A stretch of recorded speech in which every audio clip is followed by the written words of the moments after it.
सजग असलेलं एकमेव व्यासपीठ भारत न्यूज 44, बातमी तीही बिनधास्त। गावातील सामाजिक आणि धार्मिक क्षेत्रात मोलाचे योगदान देणारे कैलासवासी कृष्णाशंकर पाटील यांचे निधन जरी 2 वर्षांपूर्वी झाले असले तरी त्यांच्या कार्याची छाप अजूनही ग्रामस्थांच्या मनात कायम आहे। समाजाभिमुख दृष्टिकोन, लोकांशी साधलेला संवाद आणि सार्वजनिक उपक्रमांतील त्यांची उपस्थिती गावकऱ्यांना आजही स्मरत आहे। त्यांच्या जाण्याने निर्माण झालेली पोकळी अजूनही जाणवते असे ग्रामस्थ सांगतात।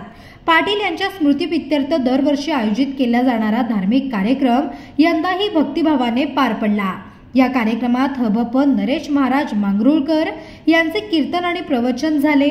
पाटील यांच्या जीवन कार्याचा आणि त्यांच्या आदर्शांचा उल्लेख यात विशेषपणे केला गेला। नरेश महाराजांच्या प्रभावी वाणीमुळे आणि आध्यात्मिक संदेशामुळे कार्यक्रम अधिक अर्थपूर्ण ठरला। कार्यक्रमाची तयारी गावातील नागरिक, महिला मंडळ आणि तरुणांनी उत्स्फूर्तपणे सहभाग घेतला। व्यवस्थेची सर्व तयारी केली असून पाटील यांच्या स्मृतीला शोभेल अशा पद्धतीने कार्यक्रम पार पडला। या कार्यक्रमासाठी सर्वजणांनी एक दिलाने प्रयत्न केले होते।